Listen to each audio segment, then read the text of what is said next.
Danas pripremamo sarme, a za to će nam biti potrebno 10 do 12 listova kiselog kupusa, 400 g mlevenog junećeg mesa, 2 do 3 glavice crnog luka, 2 krompira, 1 šargarepa, 50 ml ulja, 1 šoljica pirinča, 1 kašika suvog biljnog začina, malo bibera, 1 kašičica aleve paprike, 1 kašičica pešuna, 2 lovorova lista i so po potrebi.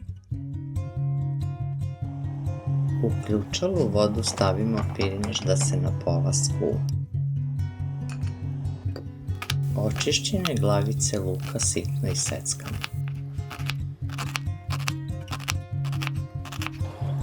Na zagrijanom ulju prodinstamo luk sa malo soli dok ne postane staklast.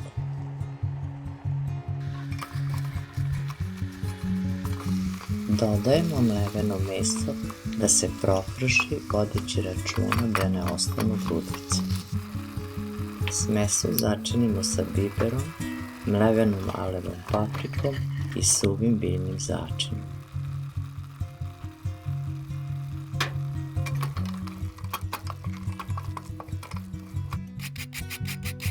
Narendani krompir i šargarepu dodamo u smesu da se proprži.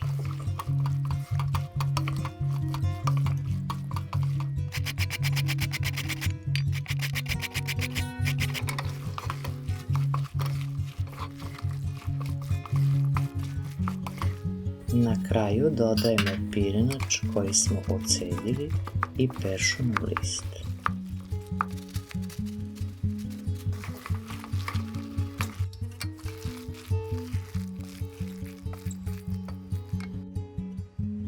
Na svaki list kupusa stavimo po 1 do 1,5 kašiku fila i uvijamo sarmu.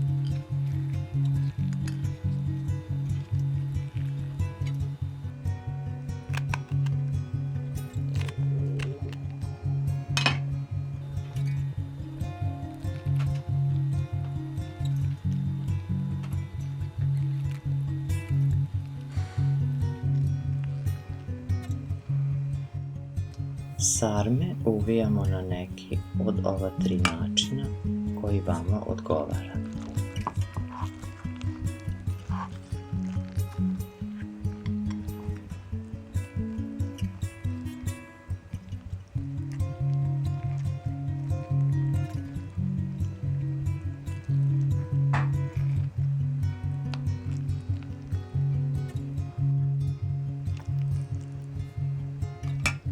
Možemo koristiti i listove svežeg kupusa, ali je potrebno da pre toga celu glavicu potopimo vrelom vodom. Uvijene sarme poređamo u odgovarajuću šeru. Dodamo lovorov list i nalijemo vodom da sarme budu prekrivene. Sarme pokriti i krčkati najmanje 2 sata na umerenoj temperaturi i po potrebi dolivamo vodu. Sarme služite uz kiselo mlijeko, pavlaku ili po vašoj želji. Uživajte u ručku. Prijatno!